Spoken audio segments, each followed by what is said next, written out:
नमस्कार मित्रों। पंडित अखिल शुक्ल में जय महाकाल आयुर्वेद। आज फिर आप लोगों के समक्ष दो बातें कहने के लिए उपस्थित हुआ हूं। उसके कुछ कारण हैं। उसका एक कारण तो यह है मित्रों, मैंने आप लोगों को जैसा बताया था कि इस तरह से सफेद पलाश के, सफेद अकौआ के, अर्क बोलते हैं इसको, सफेद अर्क के फूल 5 किलो ले लो, सुखा लो, और इस तरह से पत्ते जो नीचे गिरते हैं, पीले पत्ते या आधे पीले हो तो तोड़ के सुखाने, सूख जाते हैं या पक जाते हैं, क्योंकि जो नीचे स्वतः गिरेंगे कब तक बीनोगे आप, तो जो नीचे नीचे के वो पत्ते नीचे से पकना शुरू होते हैं, तो तोड़ लीजिए और इसको भी सुखा लीजिए। आधा आधा किलो ये दोनों ले लेना है। आधा आधा किलो ये लेके एक गैस के ऊपर पतला बर्तन स्टील का रख दीजिए कि वो गर्म होकर लाल हो जाए, उसमें डाल दीजिए सुखा के। 10-5 मिनट में ये पूरे जल जाएंगे। जलने के बाद उसको 1-2 लीटर, जैसे आधा किलो लिया तो 2 लीटर 2.5 लीटर पानी में अच्छा घोल दीजिए उसको, खूब हाथ से बढ़िया खूब घोल दीजिए। पानी को रखा रहने दीजिए, शाम को घोल दीजिए। सुबह उस पानी को निथारना है, बिल्कुल धीरे से धीरे धीरे। ऊपर ऊपर का पानी एक गंजी में डाल लीजिए स्टील की, नीचे का जो है वो जमा हुआ उसको फेंक दीजिए। उस पानी को फिर आप गर्म करिए। गर्म होते होते होते होते होते वो उसका खार जम जाएगा नीचे, खार, सफेद रंग का खार जमेगा। ये देखिए इस प्रकार से, ये दिख जाए आपको तो बहुत अच्छा। इस तरह से ये खार बन जाएगा। ये खार मित्रों इतने काम की चीज है। मैंने वीडियो जो पहले डाला था, इसके पहले ही वीडियो डाला था, तो कुछ लोगों ने उसको बनाया, कुछ गांव के लोगों ने बनाया, कुछ शहर के लोगों ने बनाया, यहाँ तक कि दिल्ली के कुछ लोगों ने बनाया, जो दिल्ली के आसपास है। सफेद नहीं मिलता, पीला ले लीजिए, नीला ले लीजिए। वो थोड़ा सा तीव्र होता है बस, और कोई फर्क नहीं पड़ता उससे। इसमें पारा तत्व ज्यादा है, उसमें पारा तत्व थोड़ा सा कम है, और कोई फर्क नहीं है। औषधि गुण करीब करीब बराबर है। इसको लेके एक ये चने के बराबर छोटा सा ऐसा टुकड़ा चने के बराबर बारीक पीस के शहद में उसको चटा दीजिए। मित्रों, ये जो सांस फूलना, सांस दमा हो जाना, एकदम से सांस लेते नहीं बन रही है लोगों को, मैं बता रहा हूं, बहुत सारे लोगों के आज फोन आए, उन लोगों ने इस दवा का प्रयोग किया। ये पुरातन सिद्धांत है, पुराना हमारा आयुर्वेद का, मैंने इसलिए बताया भी था। घर के पूरे 10-12 सदस्यों को हो गया था कोरोना, और सांस लेने की दिक्कत हो रही थी, तो कहाँ ले जाएं अस्पताल। इसका प्रयोग उन्होंने 3 बार कराया दिन में, उनको तुरंत आराम हुआ। दूसरे दिन 2 बार कराया, और फिर लगातार 7 दिन 1-1 बार करा दिया। इस स्थिति को देखते हुए 2-2 बार भी करा सकते हैं। चटाना है बस, इसको शहद में से घोल के बारीक चटा दीजिए। आपको आधे घंटे पौन घंटे में जितना कफ है सब आराम से निकल जाएगा, और बहुत आराम मिलेगा। ये इतने काम की दवाई है। बहुत सारे लोगों ने मेरे को फ़ोन किया था कि हमको बहुत फ़ायदा हो रहा है इससे, बहुत आपका बहुत बहुत धन्यवाद, सादर चरण स्पर्श। तो मैं तो उनसे कहता हूँ, मैं कुछ नहीं जानता भैया, भोलेनाथ ने करा है। आप भोलेनाथ को जो भी आशीर्वाद भोलेनाथ को दीजिए, भोलेनाथ की कृपा से होता है। मैंने तो गाँव में जो फैल रहा है, तो गाँव के लोग तो बहुत सरल कर सकते हैं। आप तोड़ के ले आइए, आधा घंटे का काम है, 3 दिन में सूख जाता है, 4 दिन में दवा बन जाएगी। क्योंकि जैसा ये बोल रहे हैं कि अब आगे और फैलेगा, तो तीसरी लहर आएगी, और चौथी आएगी, और 5वीं आएगी। इसको बना के रख लो भैया, 2 रुपए की दवाई है ये, अतिशय दिव्य चीज है मित्रों, इसमें कोई दो मत नहीं। गणेश जी का वृक्ष है ये, आर्क इसको बोलते हैं, सफेद आर्क के आकाव। ये सूर्य से जुड़ा हुआ है, सीधा सीधा। अर्क का मतलब होता है सूर्य, सूर्य से जुड़ा है, और ये गर्मी में ही फूलता है, बरसात में ये गिर के ऐसा लगेगा सूख गया। इसमें 2 प्रजाति होती है, सफेद और नीली। और सफेद में भी एक ज्यादा कड़ू होती है उसकी जड़, और एक की कम कड़ू होती है। ज्यादा कड़ू वाला ज्यादा, आप तो केवल इसके फूल ले आइए, आप ज्यादा डिटेल में मत जाइए, मत उलझिए, और बना लीजिए दवा। मित्रों, ये इतने काम की औषधि है। आपको ये कैसे भी, अब जैसे जो बच्चों को होने वाला है, आप बना कर रखिए, उसको दिन में केवल 1 बार चटा दीजिए, 3 दिन चटा दीजिए, 3 दिन रोक के फिर 3 दिन, तो होगा ही नहीं ये रोग। पूरे आपके लंग्स मजबूत हो जाएंगे, शरीर की इम्यूनिटी सिस्टम बढ़ जाएगा, रक्त साफ हो जाएगा। किडनी में कोई घाव है, लीवर में कोई घाव है, कोई पीलिया है, आंतों में कोई घाव है, वो भी ठीक कर देगा ये क्षार। इतने काम की चीज़ है मित्रों। ये 2 पैसे की दवाई है, आप देख रहे हो ऑक्सीजन की मारामारी है और कौन सा वो इंजेक्शन है उसकी मार को मत पड़िए इस चक्कर में। आयुर्वेद पे आना पड़ेगा, मैं बार बार बोलता हूँ, और आयुर्वेद ही इसका समाधान करेगा। और बड़ी मुझे खुशी होती है कि मैंने कई वीडियो डाले, उसके बाद बहुत सारे आयुर्वेदाचार्य, एमडी आयुर्वेदाचार्य, हम तो एमडी नहीं है, हम तो केवल आयुर्वेद विशारद ही हैं, पर हमने जंगल में जिया है, आयुर्वेद को हमने जिया है। हमने पढ़ा नहीं, हमारे पास बहुत बड़ी डिग्री नहीं है, छोटी डिग्री है, पर हमने वास्तव में आयुर्वेद को जिया है।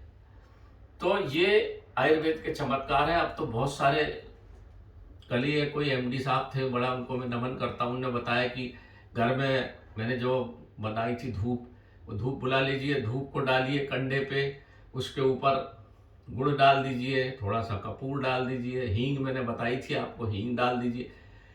भाई वायुमंडल के वायरस को मारने का सबसे अच्छा तरीका है, इससे अच्छा कोई तरीका संसार में नहीं है, किसी एलोपैथ के पास नहीं है जो तरीका आयुर्वेद के पास है। पहले भी जो ऑपरेशन थिएटर में कपूर, गुड़ की जगह गंधक और हींग को जलाया जाता था पहले पूरा आधा घंटा धुआं करके, इसके बाद फिर ऑपरेशन होते थे। आयुर्वेद की जो वेदशालाएं थी जिसमें शल्य क्रियाएं होती थी, उसमें भी इसका उपयोग होता था।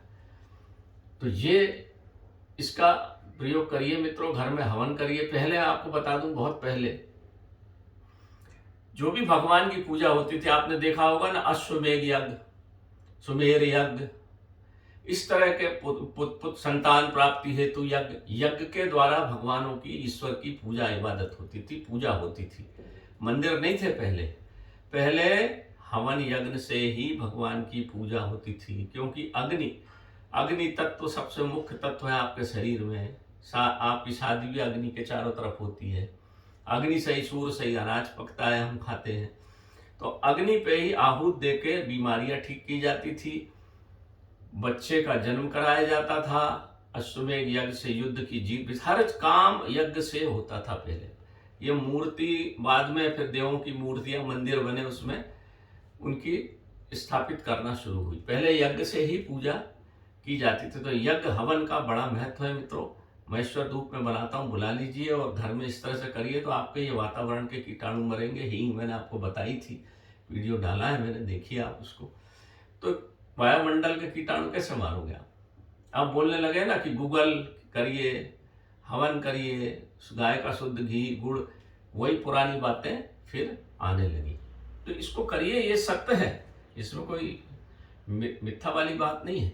इसको करिए, छोटे छोटे प्रयोग हैं, वातावरण शुद्ध रहेगा, बढ़िया होगा। अब आप इस साल देखिए, पिछले साल की बात भी बता रहा हूँ, मैं बहुत जंगल घूमा पिछले साल भी, क्योंकि इतना शक्ति नहीं थी जितनी अभी है। अब तो गांव वाले भी नहीं जा रहे साथ में, क्योंकि वहां भी कोरोना फैल गया। पिछले साल मेरे को लाल पलास में भी एक बीज नहीं मिला था, बीज हुआ ही नहीं था पिछले साल। इस साल भी आप देखिए, पलास में बीज नहीं है, नीम में फूल नहीं है, निमोली की मात्रा भी बहुत कम है। ये सब महामारी के प्रतीक हैं, ये सब महामारी के प्रतीक हैं। प्रकृति सब कुछ कहती है, हमको जानना, पहचानना सब आना चाहिए। प्रकृति को पढ़ोगे मित्रों, सब कुछ समझ में आ जाएगा। अब एक और नई समस्या खड़ी हो गई है, आंखों की बीमारी। आंखों में फंगस हो रहा है, नाक में फंगस हो रहा है। देखो मित्रों, मैंने आपको पहले ही बताया था कि ऐसा सरसों का तेल लीजिए, ये शुद्ध सरसों का तेल है, जो हमारे कुछ मित्र हैं इधर बिंड मुरैना में, उनसे बुला लेता हूं मैं। इस तेल में मैंने हींग डाल दी, हींग को जला के इसको बना लिया, थोड़ा सा रोसा घास तेल मिला दिया, इसको नाक में लगा लेते हैं। नाक में लगा लेते हैं, आप सवेरे लगा के जाइए, शाम को लगा लीजिए, घर में आके नहा के। कोरोना घुसेगा ही नहीं। कोरोना का ये द्वार है, इन्फ्लुएंजा का ये द्वार है, द्वार को सील कर दो, कहाँ से घुसेगा। मास्क लगाना है लगाइए, नाक से घुसता, मेन तो मुंह से तो घुसता नहीं। और थोड़ा सा रात को मुंह में डाल के कुल्ला कर लो। एक आयुर्वेदाचार्य भी कल बता रहे थे, एमडी थे, वो सही बता रहे थे वो। तो मैंने आपको पहले ही बता दिया कि इसका प्रयोग नाक में करना है हमको। पुराने जमाने में करते थे, आपने देखा होगा पुराने जमाने में जो किले बनते थे ना, किले का जो मेन गेट है उसमें बड़े बड़े ऐसे खीले लगे रहते थे, और उसके पास का भाग बहुत सकरा रहता था, ऐसा उसको घेर देते ताकि हाथी से उसको तोड़ा नहीं जा सके। या लोग उसको लकड़ी से लाके से ठोकर मारते थे, ज़्यादा खुला रहेगा तो ज़्यादा दूर से आएंगे तो वो गेट के पास के भाग में बड़ी मोटी दीवार बना देते कि जगह ही नहीं रहे। और फिर भी यदि कोई घुसता था उस किले के अंदर तो ऊपर से उसके ऊपर तेल डाला जाता था, गरम तेल। ये सब लोग जानते हो, आप भली भांति जानते हो। तो जाके किले के द्वार के अंदर प्रवेश नहीं हो, गरम तेल डाला जाता था। उसी प्रकार से ये तेल है, इसको नाक में अच्छा लगा लीजिए ऊपर तक दोनों तरफ, तो आपको ना फंगस पकड़ेगी, ना आपको कोरोना पकड़ेगा, ना आपको कोई रोग पकड़ेगा।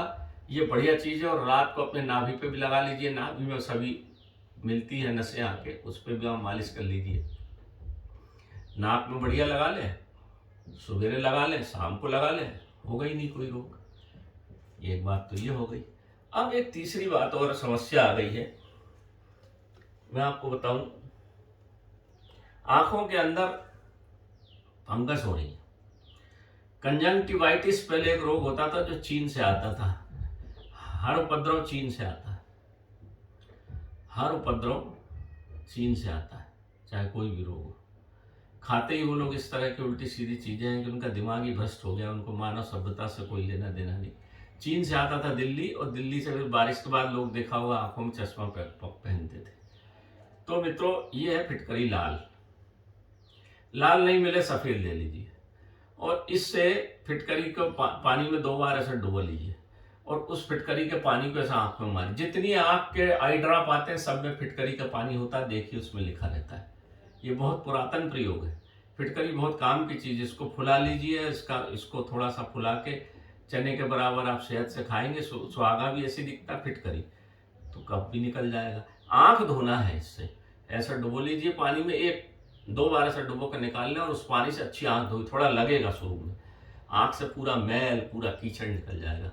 आंख धो के आप बाजार जाइए, बाजार से जैसे ही आते हैं आप फिर इससे पानी से धो लीजिए। घर के सब लोगों को सुबह शाम धुलवाइए। आंखों की फंगस पकड़ेगा ही नहीं, आंखों की लालिमा ठीक हो जाती है, आंखों की गर्मी ठीक हो जाती है। इतने काम की चीज़ है ये फिटकरी। ये मिलती बड़ी सस्ती है, 2-4 रुपए में मिल जाती है, तो आप इसका मूल्य नहीं समझ रहे। इसको बोला जाता है सफ़ेद शिलाजीत।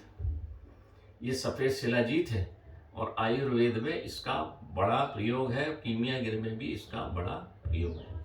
तो ये 2-3 प्रयोग थे मित्रों जो आज मेरी मन में थे, खास करके फिटकरी वाला, क्योंकि आंखों से फिर परेशान हो रहे, फिर लाखों रुपए खर्च होंगे। आंख चलेगी, बच्चों की आंख निकाल दी छोटे छोटे, बड़ा दुख हुआ मेरे को देख के। इतना सरल प्रयोग आयुर्वेद में है, और हम परेशान हो रहे हैं। बच्चा, अंधा बच्चा क्या करेगा जीवन में भाई?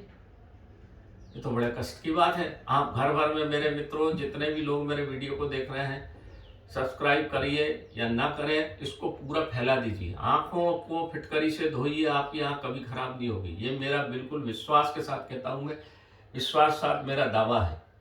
और आयुर्वेद में जो भी बात करूंगा मैं बिल्कुल परखी हुई बात करूंगा, हवा में कोई बात नहीं करूंगा जैसे दूसरे लोग करते हैं। बिल्कुल आप इस फिटकरी का प्रयोग, आंख धोइए सुबह शाम, आपको आंखों की कोई बीमारी नहीं होगी, आंखों की रोशनी बढ़ जाएगी। आंखों में कभी जो क्रैक्टस हो जाता है ना, जो जाला पड़ जाता है, कभी नहीं पड़ेगा। पुराने समय में धोते थे इससे लोग, हमने पुरानी चीज़ों को छोड़ दिया, इसलिए हम परेशान हो रहे हैं। तो ये करिए मित्रों, ये 2-3 चीज़ें हैं, इनको बना लीजिए, करिए।